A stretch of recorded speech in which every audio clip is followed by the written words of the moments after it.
So today we'll have Brandon Nombrana. He is coming from Fort Worth. He's a junior biology major, and he is also a first in line student ambassador. We also have Megan Mosquera joining us. She is a sophomore pre-business major from California, and she is also serving as our First in Line Student Society president and First in Line peer leader. We have Raul Maldonado. He is a senior medical humanities major. He's coming from McAllen, Texas, and he's one of our First in Line student ambassadors. We also had Sadie Fielding that was supposed to be joining us, but unfortunately she is unable to join us today, but we are grateful for this opportunity, and we are looking forward to kind of just jumping in and having this conversation. So to get us started with our panelists, I would like if y'all could just share, why Baylor? What played into your decision to come to Baylor? So I think one of the notable thing about me in my journey to Baylor is that I was never supposed to be here. My family made it clear that we were not able to afford Baylor. We were not able to really financially support my journey. If I were to go to Baylor, I was supposed to go to Texas Tech, but if it wasn't for my best friend, her name's Gabby, she goes here, she's a sophomore. If it wasn't for her pushing me to apply to Baylor, even though my parents said they couldn't afford it, if it wasn't for her like urging me to apply for the scholarships that Baylor has here, then it wouldn't be for me being here. And I thank her every day, because ever since my arrival here at Baylor, I have not looked back. I have not regretted any decision that I have made here.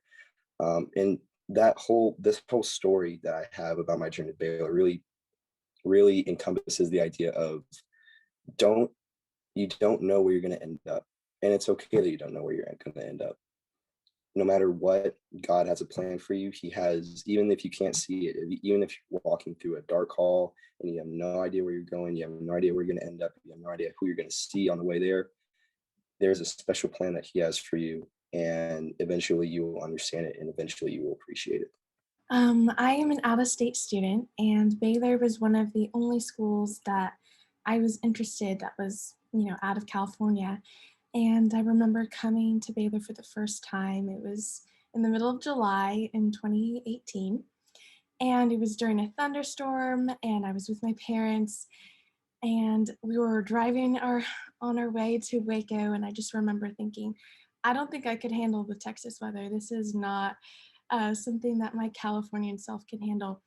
But as soon as I got out of the car and started walking around Baylor, I just became enamored by the campus and the community.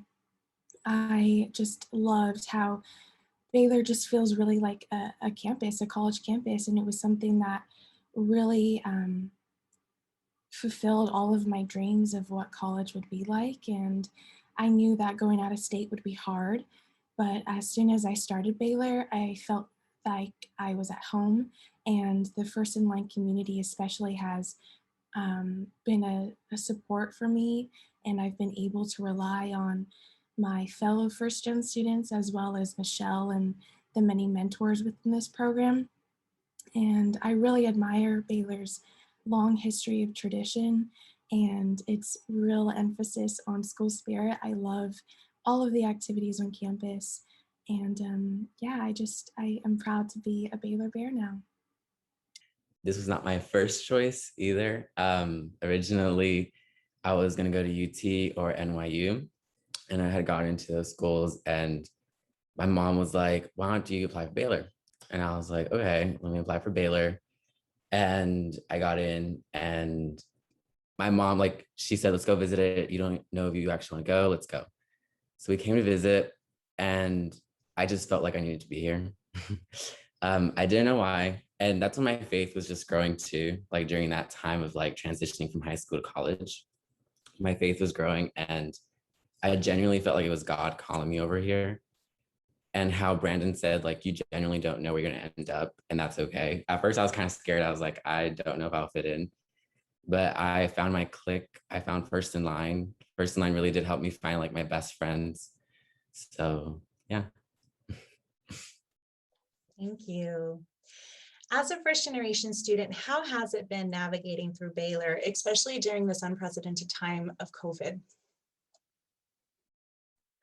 I think I can speak for all the freshmen, sophomores, and juniors that have been dealing, and seniors that have been dealing through this unprecedented time with COVID, that it has been rough.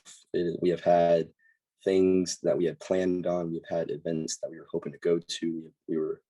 A lot of my friends are ready to get into clubs and meet new people coming into this next semester. Even the freshmen from coming in, I guess, this next semester, they're not going to have that. They're not going to have um, really big groups that they can be around because, unfortunately, COVID does spread pretty easily. So it has been definitely a struggle, but we all appreciate each other, and we all know that eventually all this will pass. And we're just hoping and we're just praying to see that light at the end of the tunnel. And I think now that we have a vaccine rollout, we can definitely see that light at the end of the tunnel. We can see hanging out with our friends again. We can see going to class. We don't have to suffer through Zoom every day. And I think we're all ready to come back to normal, but it has been definitely a struggle, one that I have had a hard time through, and a lot of my friends have helped me through, and I have helped my friends go through it. Yeah, I agree with Brandon. I think unfortunately the social aspect of the college experience has definitely suffered during these unprecedented times. I remember the transition into online school last spring was very difficult for me. I was a whole state away from my new friends at Baylor, and I felt isolated and lonely at times. And during this online environment, I saw an increase in self-reliance and having to rely on yourself for school, not being able to go to SI or study events, and having to try and make those connections through classes still. And so this time has really taught me a lot about it's okay to ask for help and it's okay to rely on others. You don't have to be entirely self-reliant during these online classes. And yeah, this time has definitely challenged me to reach out more to people and to definitely enjoy the moments that we do have on campus right now. Going off of that, I work a lot with student involvement, and something that I've noticed with myself and a lot of people around me is that we need to take a break sometimes, and sometimes it's hard to see that. And for me, especially myself, my parents are always like, you need to work, you need to work, like you can't stop until you finish. And I've always had that mentality. And I had to email Michelle one day for student ambassador. I said, I have to take a break. Like I took a break from everything. I put my phone away, everything, because I realized that like your mind and your spirituality is just too important to put all that workload on top of and distract yourself with it. So I would say like the transition for many has just been very difficult, including myself. Um, and sometimes we just need to realize a break is okay, So yeah. Thank you. And I do want to invite our guests, if you have any questions that you would like to ask the panelists, please do put that in the Q&A, and we will definitely try to circle back to this as well. Being a first generation student, there's a lot that you're having to navigate and learn on your own. And so reflecting on these past years that you've been here at Baylor, what have been some of the main lessons that you have learned? And is there anything you would have done differently? I don't think I would have done anything differently, but there is one really key aspect of my time here that I think everybody can learn from. Everybody can benefit from understanding this, like one simple concept, and that is expect the unexpected. You do not know what's going to happen tomorrow. You don't know if your professor is going to have a surprise test. You don't know if he's going to move a test earlier or later. Like with the snowstorm, I had 4 tests that were fairly spread out, and because of the snowstorm, all of them got bunched up into this one week. And if you prepare for something that you don't see coming, then you start studying out earlier for those tests, and that way, whenever something like that does happen, you're not overwhelmed by the amount of work that you have to do. Going back to my journey here, I didn't expect to be here, but like I said, I'm 100% glad that I'm here. I'm 100% satisfied with the connections I've made. Philsa, the other people that work in the first gen community. I do not regret anything that I've done in order to get here, and even the small pitfalls that everybody encounters every day that molds you into someone that is greater than who you can ever think about being. Some of the academic lessons I've learned is the importance of advocacy and the importance of using all resources available to you. And so that was something that I learned my fall semester of my freshman year. I came in thinking that I was prepared for college life. I really had no expectations of what it would look like. I knew I was hardworking, I knew I could do it, but some of the academic challenges very much surprised me at first. And so it taught me to look and intentionally seek out those resources like the Writing Center and academic support programs and the First in Line student program to help you during those challenging times. And the only person that can help you is yourself. Like, to get you out of that dark place, you have to seek out those resources and opportunities yourself. And so I learned a lot about self-advocacy, and I definitely grew in my confidence as a student, and I was able to use my voice once I learned about those resources. And on the social side, I think I learned more about taking time for myself and reflecting. During my first year at Baylor, it was just kind of a go, go, go kind of mentality. I didn't really take those breaks to calm down, relax, reset for the next week. And so now in my second year, I've really learned to, at the end of the week, relax, take the time, reflect on what happened, maybe learn from those challenges or hardships that I experienced during the week, and then apply and plan for the next week. So those are some of the lessons that I've learned. And for me, I mean, I learned, do what you think is right for yourself. Because originally when I was here, I was pre-med. And, my family pushed that on me. They're like, that's your dream. Like, that's what I guess I was confused with myself in the sense of like what my actual passion was. And my parents told me, like, you want to be a doctor, you want to be a doctor. And I was like, you're right. And then when I got to Baylor, I realized that's not my dream. And it was difficult for me to tell my parents, like, I don't want to be a doctor. Like, that's just not what I want to do. And it came to a point where I was like, I need to do what's best for me. And then if they're mad, they're mad. But they weren't. Like, they were like, it's up to you. Like, you are your own person. You are your own future. Do what you think is right for you. And that was something that I thankfully learned my freshman year, my first semester. So I was able to switch majors real quick.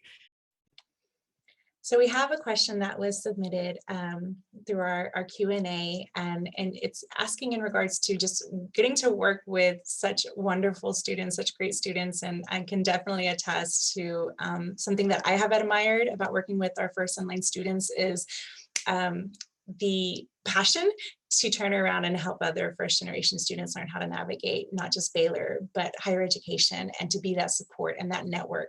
And from what I have seen with our students in regards to the needs, and then also even that desire to want to help, that's part of where our First in Line ambassador program came from, it stemmed from.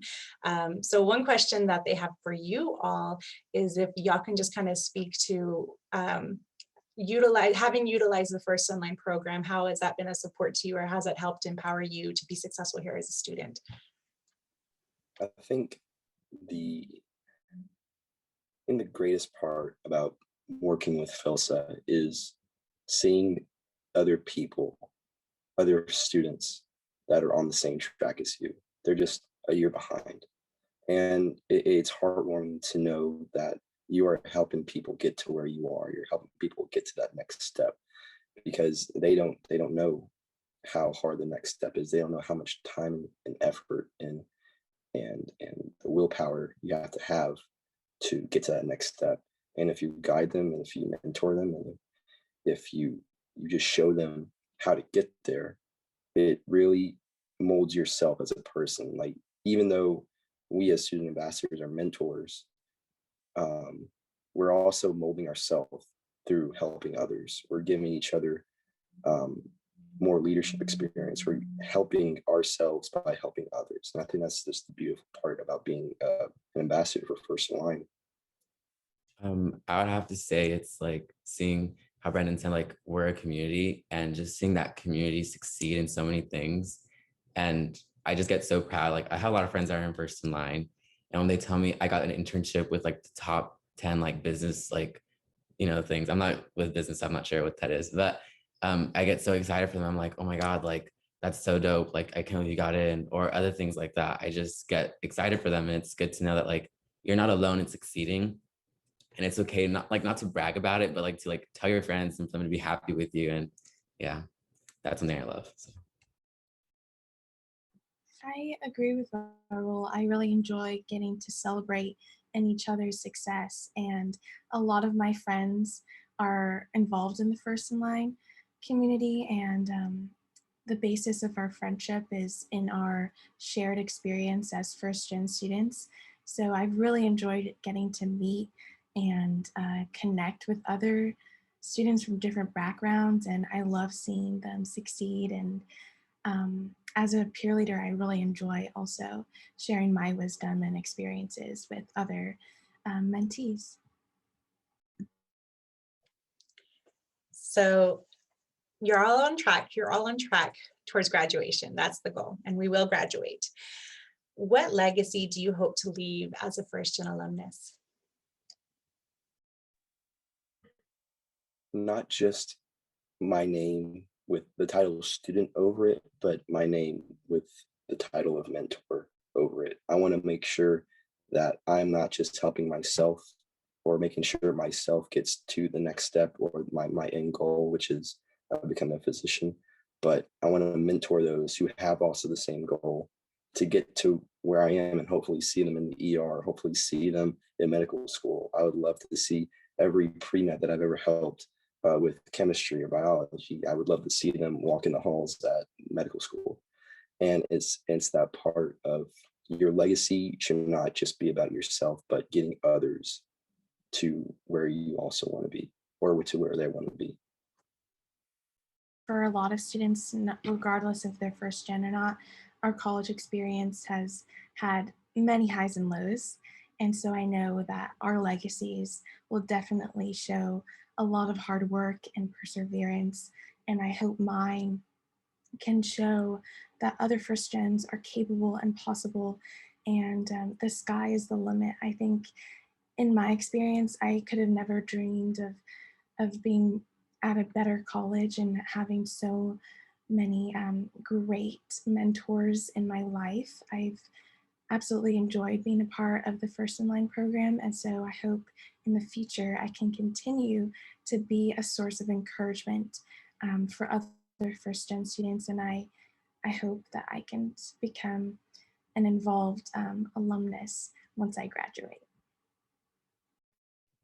Yeah, along with what like Brandon and Megan said, like just being like a mentor and like a leader to others. And um, I had two mentors that were great and absolutely amazing. And because of them, I learned a lot. And one of them already graduated and she works in DC and I look up to her a lot. And, I hope that maybe one day I'll have someone that looks up to me like that. So, yeah. And along the lines of graduation, we have a question for Raul. As a senior, what are your plans post-graduation? And Megan and Brandon, what are your thoughts as well for when you reach graduation? Okay, so I'm actually 2 years ahead of my normal schedule. So technically I'm a sophomore, but I'm graduating this year. So right now I'm going to take a gap year and work as a legal intern / assistant. I've applied for multiple jobs, specifically with ACLU, American Civil Labor Union. And that's the plan right now. And then in 2 years, after that, I want to go into law school.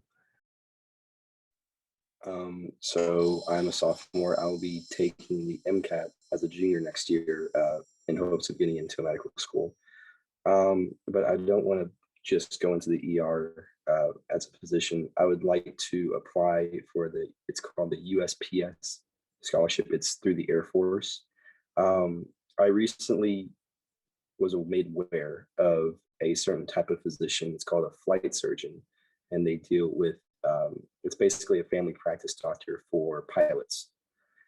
And in order to get there, you have to go into medical school for 3 years, and then that last year, instead of doing your rounds as a residency, you will be commissioned as an officer in the Air Force, and you will go like on tours and serve as a flight surgeon. These guys get to fly in the cockpit with these pilots in jets and large aircraft carriers. And that's something I've always wanted to do. It's flying is something that I've always seen. My dad is a flight nurse for Care Flight. He flies in helicopters as a nurse, and something like that is really like engraved a passion for flying in me. So yeah, flight surgeon, Air Force, and then after the Air Force, I have option to go back to medical school and become or do a residency for ER physician.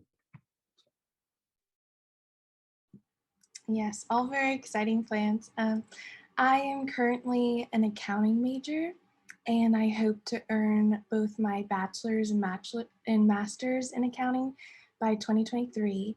And I also hope to take the CPA exam after my time at Baylor and hopefully enter a career in public accounting.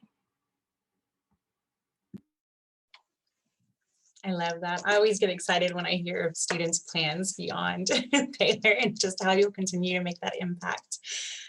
So, and this is going to tie in with the last question that we had before we go completely over to our Q&A. But Tessie wrote, first of all, very proud of you guys. As a Baylor alum and first-gen student myself, wish this program had existed in 1996 when I arrived at Baylor from rural Minnesota. How can alumni, especially former first-generation students, support the First in Line program and the students in it? I think what you guys are doing right now, Austin, you guys are exposing us to explain our story and hopefully invite others to follow in the alumni's footsteps and our footsteps. It's just that, like what we do, foster community among first generations. And this is absolutely doing that. And I really appreciate y'all putting on this panel for us to come and explain our story. So keep doing what you're doing. Yes, and along those same lines, I think it would be really meaningful to be open and willing to listen to different stories and offer your own wisdom and guidance to first-gen students. And I think another important aspect that you yourself, Tessie, are following is answering and asking questions. I think life is all about learning, and I hope to learn more about other people and ask questions about others in order to gain more perspective. So I think you're doing great. Yeah, like with Brendan and Megan said, like you're doing an amazing job just by being here. And I've been fortunate enough where I've had a couple of like past first gen students reach out to me, and they've helped me out in my journey of like what I should do with my future and everything. So even doing that, like reaching out to students would also be very beneficial for us, So yeah. Thank you. For each of you, what was the major issue you faced your first year at Baylor being a first generation college student, and how did you overcome this? Okay, so so where I'm from, my population is predominantly Hispanic / Latino. So coming here, it was kind of a cultural shock for me. Like it was very much a new thing for me, a surprise, and for me to get adjusted to. And so yeah, that was something big for me.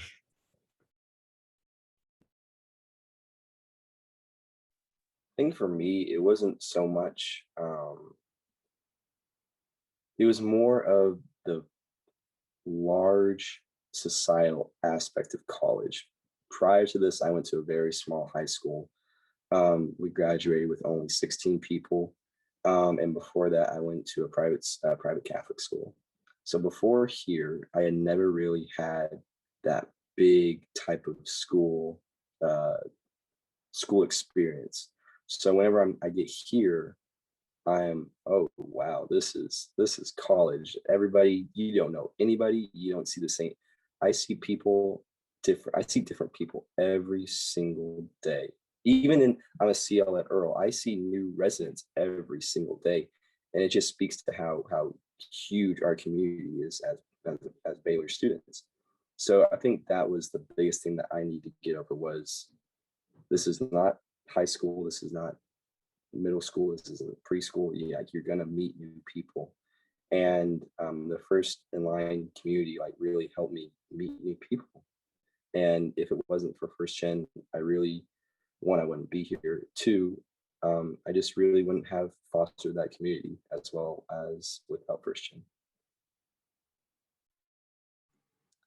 Yes, well, just like Raul, I was a bio pre-med major when I came into Baylor, and I didn't really have an understanding of majors or paths and things like that when I started.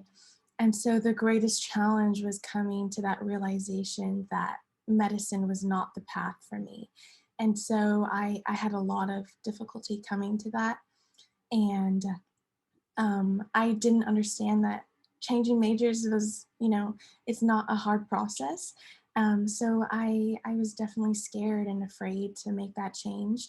But I was able to talk to my PhilScience mentors and to professors, and I was able to change my major. And now I feel that I am on the right path, and I'm excited for my future.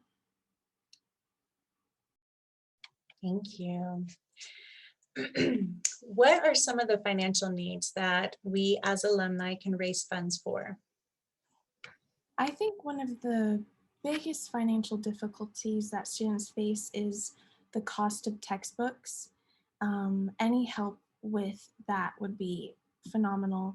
I know every semester I have to buy, several online textbooks or hard copies, and they can cost, from $50 to $300. So any help with textbook costs would be great. For me, it's the applying for future things. So like when you apply for law school, you have to pay a certain fee, and that fee's like $70 right there. Applying for the LSAT, you have to pay like I think up to like $200 there. Like it accumulates after just applying for a law school that you're not sure you're gonna get in or not.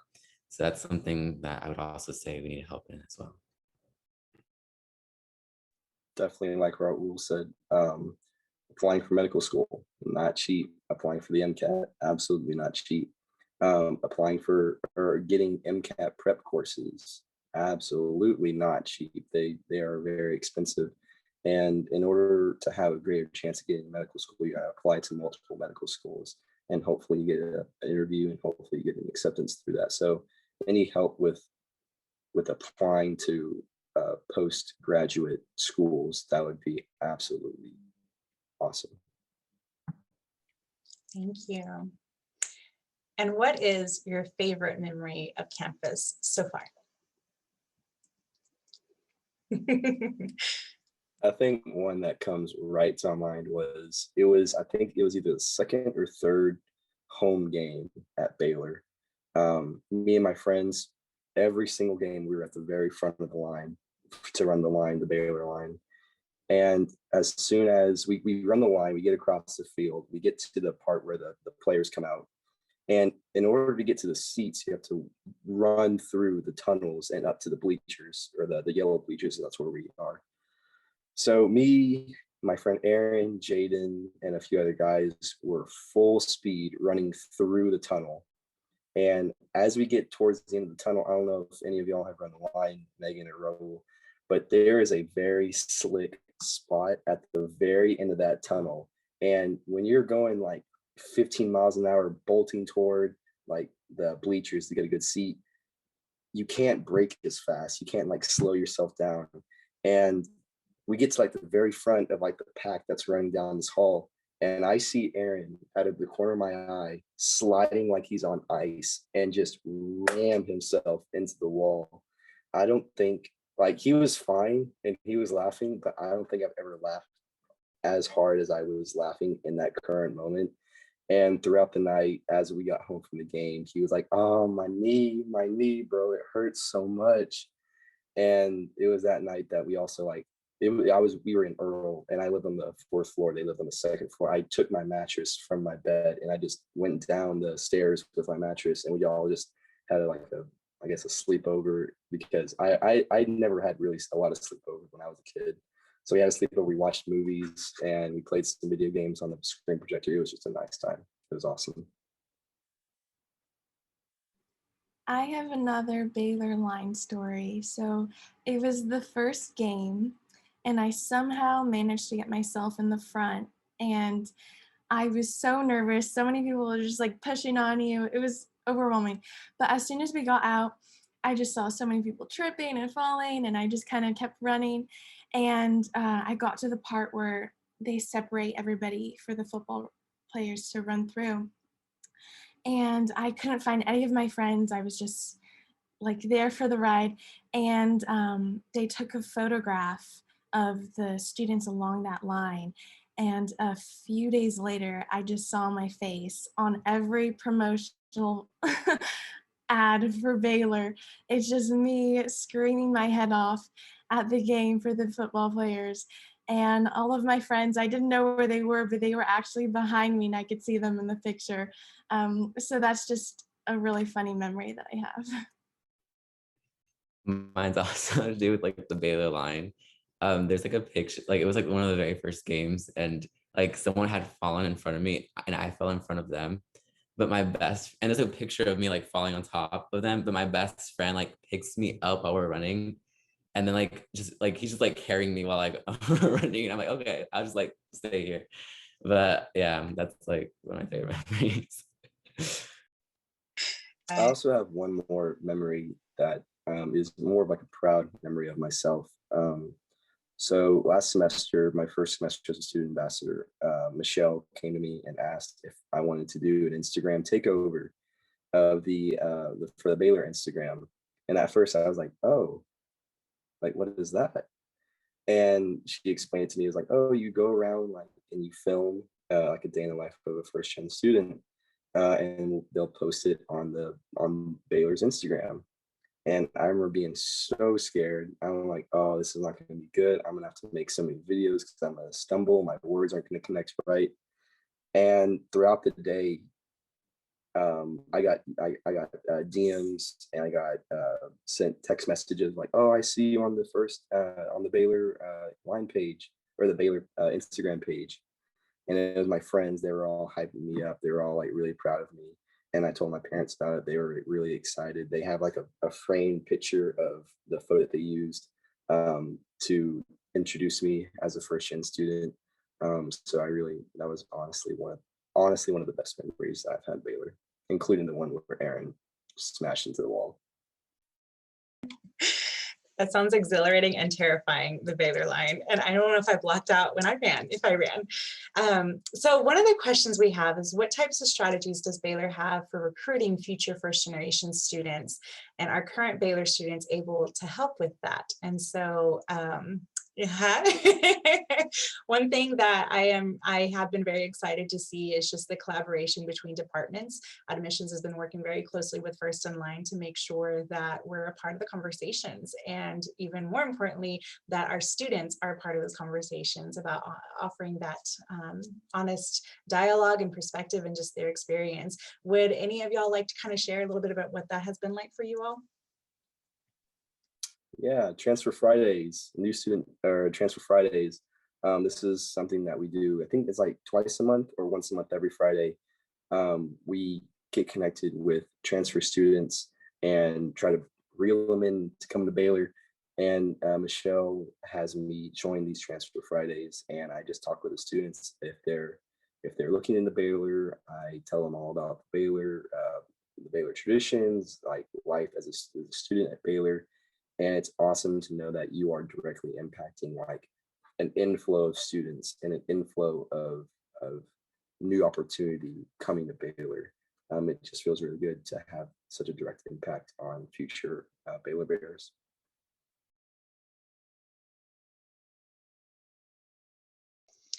Another question we have, when you first came to Baylor, how did you manage to acclimate to being in a predominantly white institution? What helped, what didn't help? I would say what really did help was they have a thing called Mosaic Mixer, and that really did help me find people that I can correlate and feel more like home towards, if that makes sense. What didn't help was the fact that they only did that once a year. And I feel like if we did it like maybe like twice a semester or like once every semester, maybe like we can, find more ways to connect and more ways for people to find out like what a certain culture is and stuff like that. And also um like the announcements, for example, there's a thing called Gateway to India happening this Friday or Saturday, I'm sorry. And I feel like, you know, not a lot of people know about it, but like we only know because our friends tell us. I'm like, okay, like I want to go. But like if you were to ask someone random on campus, they'd be like, what's that? You know?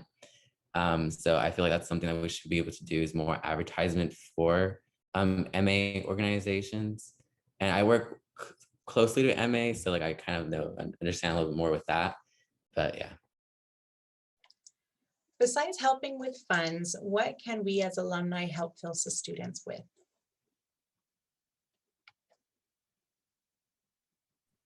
I think we all need support. Even if we don't think we need support, we always need advice. We always need someone guiding us that knows how hard the road is ahead of us. Even if we think we're making a good decision, it might not be for the betterment of our future. I think when we have like these panels, we have like alumni from like specific um, career paths, like Ro wants to go to law school. So maybe a panel for a panel of Baylor alumni that are in law school and how to get there. Or for me, a panel of med students that are currently in medical school to explain to us like what are the best paths and the most the highest success rate for the paths to medical school. I think alumni can do a great amount of leadership in getting us to the next step. I, Yeah, like oh, sorry. go ahead, Megan. No, go ahead, go ahead. I was just going to say, I agree with Brandon that I think it would be really helpful if alumni could share about their career paths. And if a law school student could talk to Raul about his path, or an accounting student, or a med school student. So I think it would be really helpful to gain more insight. And I know every path is different, but I just think hearing from alumni would be a source of inspiration for students. Yeah, going along with what Megan and Brandon said, telling us your stories, like what y'all went through in college can be really beneficial. Like telling us your ups and downs of college, like, I did this and maybe you can do a little different if I tell you, so yeah.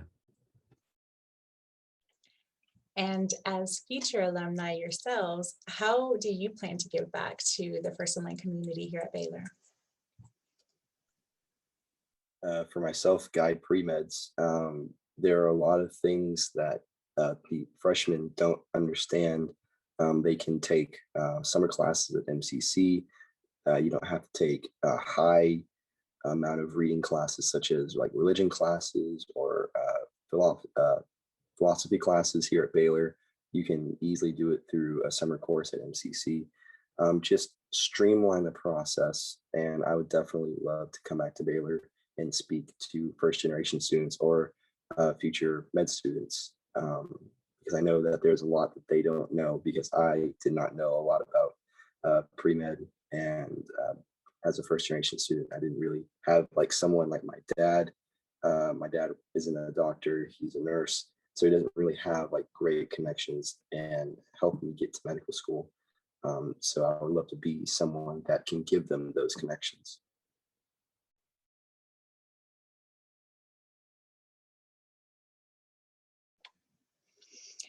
What do your parents or your family think about your experiences at Baylor? For one, I know my mom is very grateful. So is my dad, don't get me wrong. But my mom, like when she sees me here, she every time I call her like every day, and she like always like almost wants to cry because she's like for her it's such like a proud moment because I'm like the first in any of like my dad's side or my mom's side to graduate from college. And for them, it's like they never thought that this would be possible. And neither did I when I was younger. I thought I was gonna go to community college somewhere in my hometown and just like live the same life my parents lived. And I came to an age where I realized I don't want that. And my mom and my dad have pushed me so hard, and the same way I've pushed myself. And they sometimes like calm me down. They're like, okay, like you don't have to push yourself that much. I'm but yeah, they're really proud and they can't wait to see more from me. So yeah.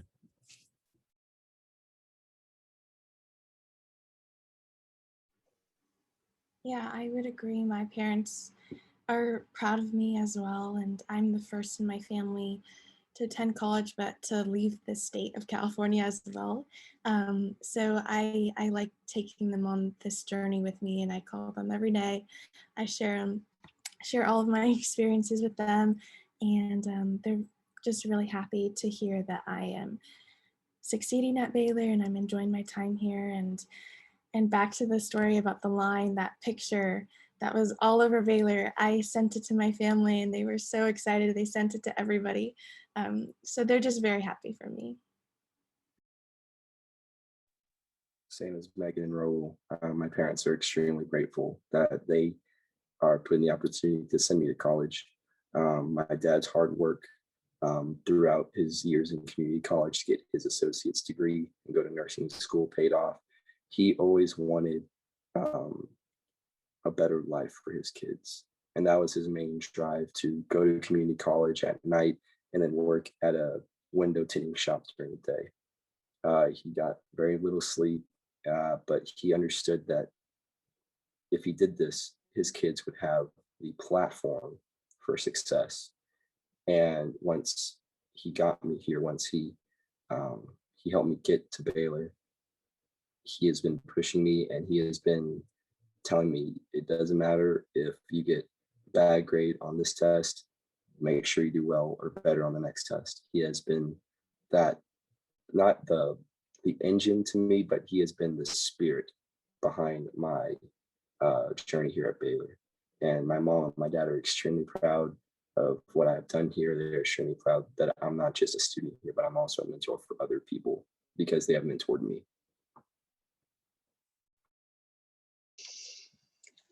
One attendee shared that kind of going on that they remember it was for their parents, not being from the US, it was a little overwhelming for them when they were first transitioning into Baylor and going through parents weekend and the dorm move in.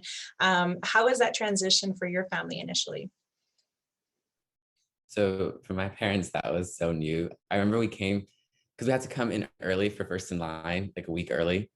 And I remember there was no one, and my parents like, is this how it's supposed to be? Like, they were really confused because like, we see movies and there's like a bunch of people like trying to run in and like run out. And it was like, there was no one. My parents were like, oh, this is perfect. Like, there's no one here. We even brought, yeah, it's so funny. We brought our priest to like bless the dorm. Cause like my parents were like, we need to bless everything. Like, we can't go with that. I'm Catholic, by the way. So yeah. Yeah, like it was like a big thing. And I remember we went to the gift shop. My parents bought like the entire store. They were like, need everything. But yeah, that was something. And also, I'm part of student government. So at one time I came out in the Lariat speaking for a certain bill that required for multicultural engagement, like diversity and inclusion.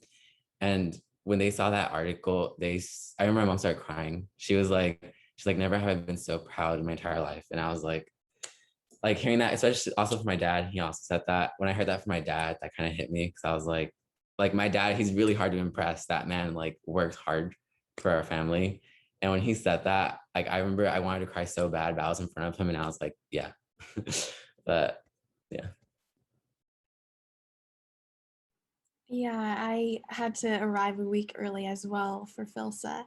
And I think the part of like me being a college student was letting me go. And it still is emotional for me to to leave home every semester, but I remember Philsa, they had like a 30-minute goodbye period after we met, and my parents are like hugging me, I'm crying, and they're like, okay, we gotta go to the next session.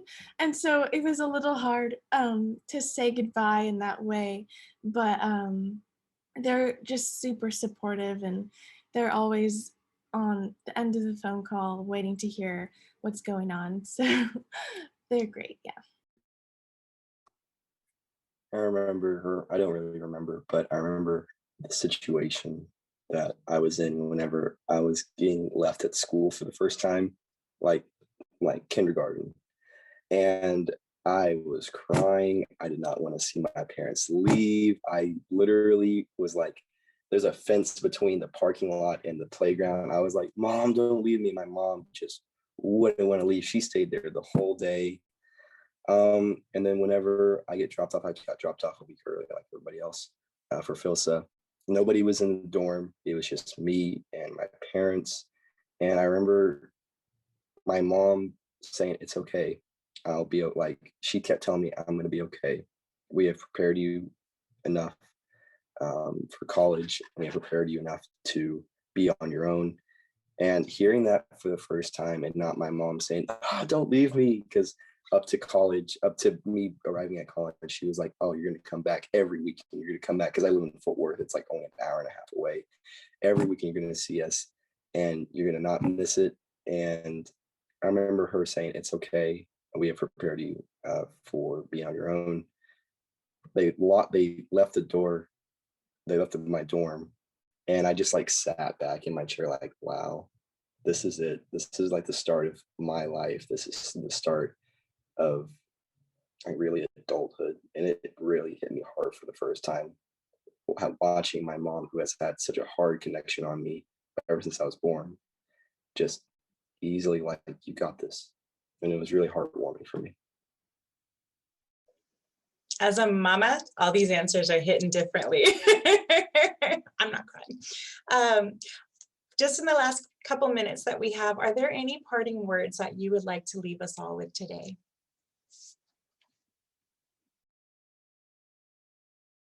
Well, I just want to thank everyone for coming and allowing us to share our stories. I really enjoyed hearing Raul and Brandon speak about their experiences as first-gen students. So I hope that you all enjoyed this panel today.